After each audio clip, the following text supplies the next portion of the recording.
Words po na sinabi ni Kuya Bing, he's not in good condition. And lokohan na to. I think this is part of their grand plan, no?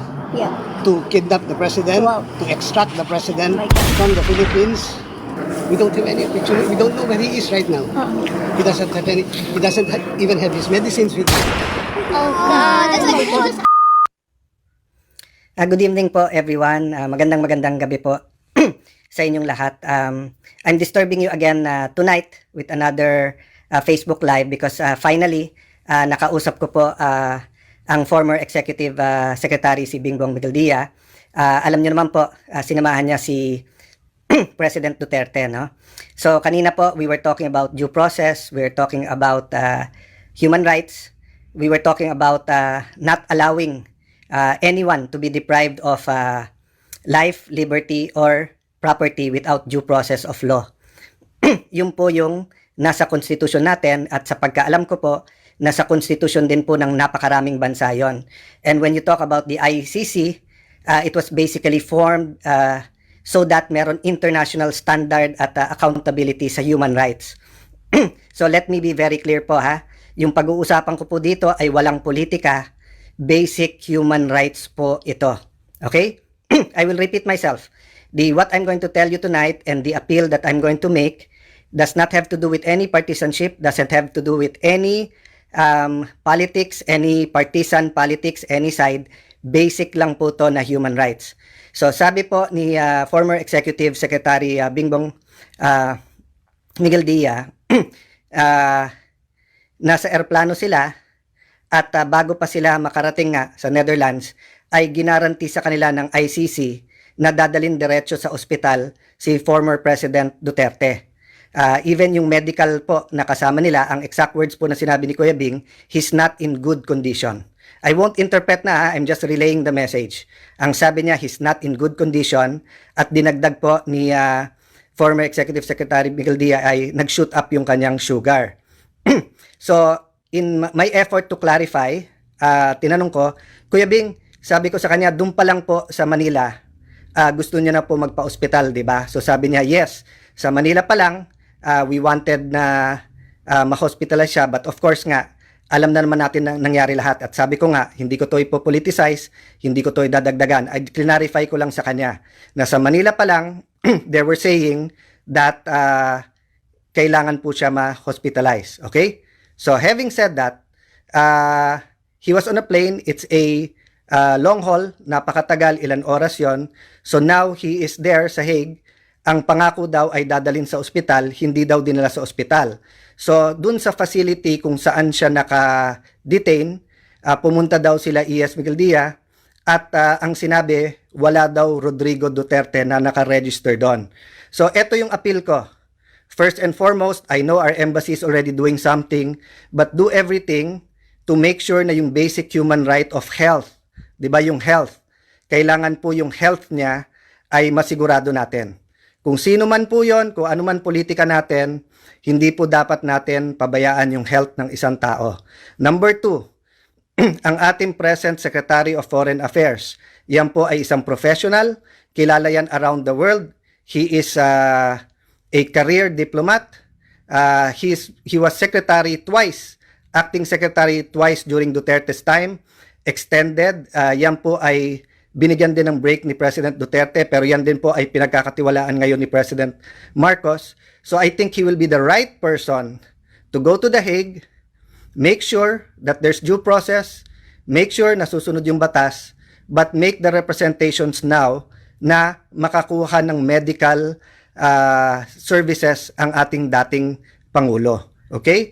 So I will not add or subtract sa sinabi sa akin. This is my first time to talk to E.S. Bing, I think baka in a year or so, no? Hindi kami nagkakausap, but nagkaroon kami ng common friend na nandun, so tumawag ako to ask what we can do, at yun ang sabi niya, na immediately, please help that the former president will get medical attention, no? So I don't think may mawawala sa lahat sa atin, kayo man ay humahanga o kayo po ay hindi humahanga kay President Duterte, to make sure that when a Filipino citizen ay kinuha sa ibang bansa na hindi nagkaroon ng chance na yung korte dito ang mag-issue ng warrant ay to make sure that he's not deprived of life, of good health, di ba? So, I know some of you are thinking, what if hindi? Pero may mawawala ba na i-check up siya? Sabi nga daw sa kanya, sorry, so ito lang yung part na na-miss out ko at sabi ko nga, hindi ko dadagdagan o babawasan. Ang sabi daw ni President Duterte kay ESBing, hindi naman ako tatakas, haharapin ko to. So, he's in a foreign country, lahat ng resources nandun sa ICC, hindi siya naman basta't makakatakas o makakaalis at haharapin naman niya to.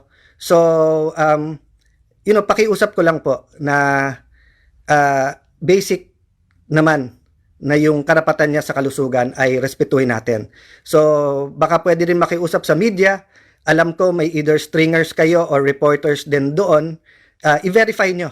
Kasi yan po naman ay pinaabot lang naman po sa akin at nag-volunteer lang ako na sabihin yung mensahe. Bakit po?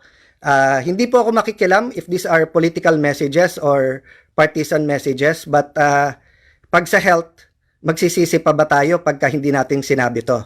So some of you will agree with me, will disagree with me, depending on your political persuasion. But if you were in that situation, I would not hesitate to ask people for help for your safety and for your health. So yun lang naman po. And hinihingi ko sa ating media, sana nga po mabantayan, just to make sure po na yung pinaka-basic at yung kanyang kalusugan at katulad ng sinabi ng dating Pangulo, haharapin niya po yung mga kaso na ito. And then our embassy, kung yung 10 million Filipinos to 15 million peoples around the world at yung mga na-convict na nga ay tinutulungan pa natin, ano pa kaya yung presumed innocent who sacrificed for our country. So please po, don't allow po na may mangyari sa ating Pangulo dahil sa kapababayaan natin. And to ICC, I want to address myself to you. Your core value is is the human rights. So if someone needs medical attention, can we not give that person medical attention? I know the human rights advocates and some extremists among that group is eyes on you, but isn't a medical checkup and making sure that he's okay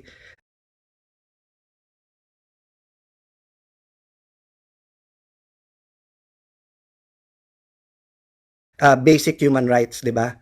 So kung yan ang core values nyo sa ICC, I think you should show the world that how you will treat detainees humanely and having a checkup when they arrive and giving them the proper attention is basic. So again, I'll just summarize, I talked to Executive Secretary Miguel Dia. Sabi niya, pinangakuan sila, they were promised that as soon as they get to the Netherlands, they will be brought to a hospital. This did not happen. He is not in touch right now with President Duterte. He went to the ICC facility and they said that there is no registry under the name of Rodrigo Duterte. I know for a fact na tumutulong yung embassy, but I think kailangan ng backup ito from the DFA, and I think we should ensure that every Filipino who's detained abroad will have tamang representation and yung kanilang kalusugan ay pinaka-basic. So thank you everyone. Good night and please continue to pray. Hi, Sec. Ano pong nangyari kaya? Zen Hernandez po, ABS-CBN. Can you tell us what happened lang po? Before we detained, we had a meeting with the ICC. I requested that the former president be brought directly to a hospital because of his bad medical conditions. It was almost a 24-hour flight. He just came from Hong Kong, not allowed to visit his home, not even allowed to see a doctor in a hospital before he could be transported here. Now, we made the request for a hospitalization, and they gave the assurance that he will be brought to a hospital. And I asked for the name of the hospital. Up to now, they have not given us the name of the hospital. So we took the position that he could have been brought here directly, and we are told that there is no President Duterte inside the facility. We are at a loss at this time, and lokohan na to. I think this is part of their grand plan, to kidnap the president, to extract the president from the Philippines. and brought to a jet without known destination. I was even forced to join the plane without any valid visa coming here. Sir, can we expound lang when you said that there is no President Duterte inside? They Who are, said? they're telling me that there is no Rodrigo R. Duterte inside this facility. You, But they you requested for a visit today and it was approved, sir, right? We have requested the ICC for a visit because they do not disclose what hospital he was brought to, and we assume that he was brought here last night after the planing. That's all I can say Okay. as of the moment. Is it possible he is in a hospital somewhere? I hope he is in a hospital somewhere, but not in this facility. He is allowed, according to ICC regulations, any detainee is allowed to communicate. Has he communicated to any of you? None. Zero, sir. We don't have any picture. We don't know where he is right now.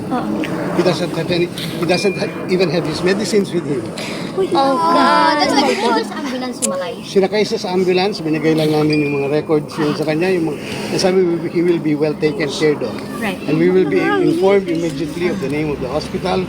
But hanggang ngayon, nakakalungkot po. Nakakalungkot ganito ginagawa nila. So, Sec, what's the next step? What are the plans? We are going back to the ICC and ask them where he is right now. Because the family member is, a family member is waiting here to see him. Yes. How is the Vice President? Well, she's waiting. Okay. And I would assume the president would want to see one of the members of his family at this So, point Sec, in time. the Vice President wants to see him. Is there a schedule for her visit now? That's what we are arranging, but we're at a loss where he is right now. Okay. So, how about you, sir? Alis muna pa ba kayo? Alis ako dito, hindi, pinapalabas nga kami. Oh. Oh my God. Anong gusto nila gawin? Standby ako dito, yung lamig-lamig. Ano po yung response na sa inyo nung request po yung for visit? Isang vlogger. Wala, ayan. Wala daw, request for a visit dito. Wala daw ano dito. Walang preso by the name of President Rodrigo. Hindi yan totoo kasi mamaya na. Pero sir, the embassy said that you're allowed a visit. Ano kayang pinagmumulan nun? Hindi, ano yan?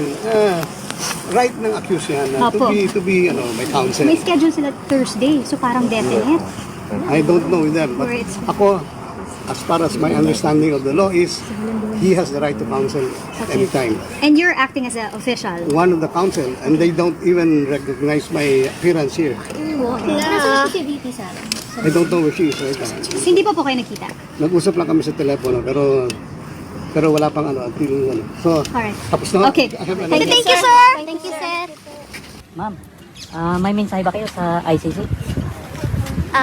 ICC po sila, known as Court para sa Human Rights. So, dapat equal lang po. Si Tatay Digong, naging presidente po ng Pilipinas. Parang, kaya nga po tatay ang kanyang, ang naging parang Turing natin sa kanya. turing sa kanya. Kasi talagang umakto siyang parang tatay sa ating mga Pilipino. Let's put it like this. Isang tatay na gustong protektahan ang kanyang mga anak against sa mga drug addicts, against sa mga masasamang loob. At talagang ginawa lang niya ang kanyang trabaho bilang presidente. Hindi lang naman about drugs ang ginawa niya sa ating mga Pilipino. Kaya, di ba kayo nagtataka na maraming mga OFW around the world na mahal siya. Kasi yung impact niya sa buhay nating bilang Pilipino. Ang nakakasama lang ng loob is may Korte Suprema tayo sa Pilipinas. Bakit kailangang dito pa siya litisin? At saka yung kondisyon niya bilang isang matanda na, may tatay din ako. Pero yung sitwasyon niya ngayon na talagang nakakawindang kung hindi alam mo yung feeling ng isang strong ka na, hindi mo mailabas yung luha mo sa mata mo, pero deep inside my heart sobrang May mensahe kayo, ma'am, nakakaiyak sa- at talagang parang dinudurog yung puso ko sa sitwasyon ngayon. Thank you, ma'am. Thank you, ma'am. Thank you. Salamat po.